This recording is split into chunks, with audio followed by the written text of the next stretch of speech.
안녕하세요. 기업 회생 파산 전문 권용민 변호사가 회생 계획의 수행에 관하여 작성한 내용을 소개해 드리겠습니다.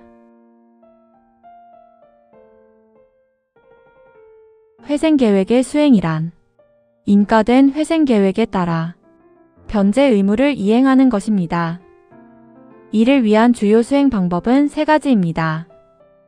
매출 목표 달성을 통한 영업이익 확보, 회사 자산의 매각, 그리고 M&A나 차입을 통한 외부 자금 조달입니다. 이 중에서 외부 자금 조달은 주로 M&A와 차입 방식으로 이루어집니다. M&A는 제3자 유상증자를 통해 경영권이 이전되는 방식입니다. 반면 차입은 경영권은 유지되지만 부채가 증가하는 방식입니다. 외부 자금 조달을 제외한 회생계획 수행의 주요 내용을 매출 및 영업이익의 달성, 자산 매각, 그리고 변제 순서로 살펴봅니다. 우선 매출 및 영업이익의 달성입니다. 채무자가 회사를 재건하려면 회생계획에서 예정한 수준 이상의 매출 실적을 달성할 필요가 있습니다.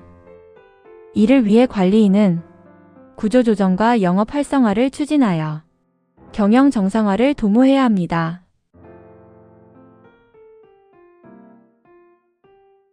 다음으로 자산 매각입니다.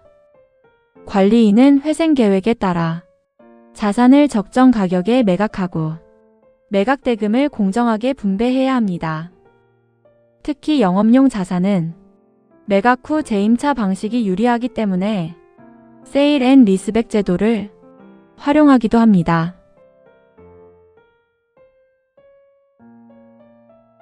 자산 매각은 공개 입찰에 의한 공개 경쟁 방식을 원칙으로 합니다.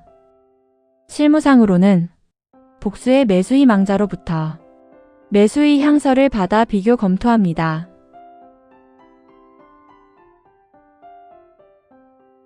이 중에서 담보물의 매각은 매각 금액이 담보가치 평가 금액 이상이면 일반 자산과 동일하게 진행할 수 있습니다.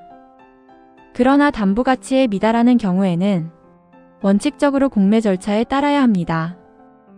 다만 담보권자의 동의를 받으면 수의 계약도 가능합니다.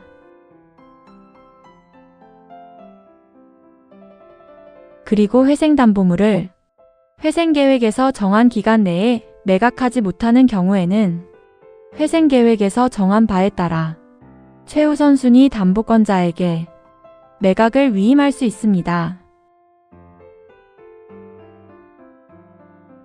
자산 매각 시에는 등기부상 형식적 외관도 정리해야 합니다.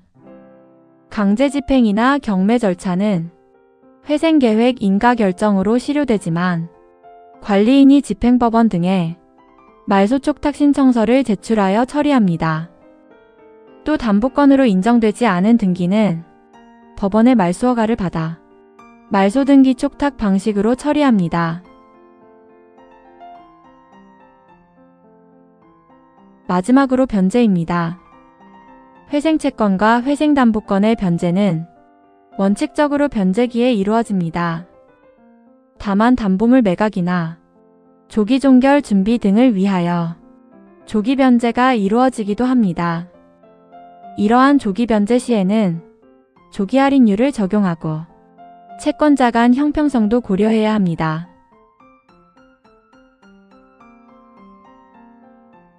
종결을 염두에 둔 조기 변제의 경우에는 사전에 법원과 협의하여 어느 채권을 어느 수준까지 변제할지 정해야 합니다.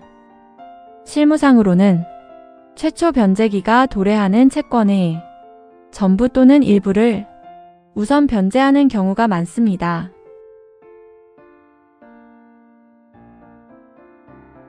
회생계획 표준화는 변제 재원이 부족한 경우의 변제 순서를 정하고 있습니다. 우선 회생담보권 원금, 그 다음 회생채권 원금 순으로 비례 변제합니다. 그리고 미변제분은 다음 연도에 우선 변제하게 됩니다. 다만 회사마다 특수한 사정이 있으므로 위와 같은 변제 순서 원칙에도 불구하고 특정 조의 채권을 우선 변제할 필요가 있는 경우가 있습니다.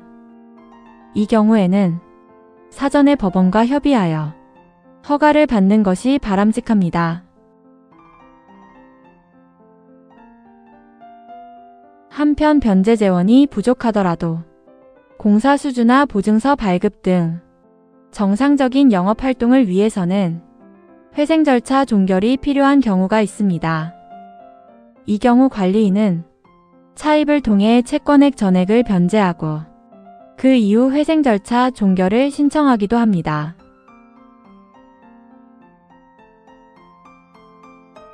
정리하면 회생계획 수행의 핵심은 경영 정상화, 적정한 자산 매각, 안정적인 변제 재원 확보입니다.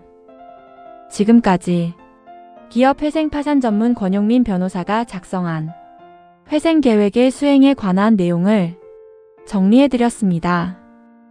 좋은 하루 보내세요.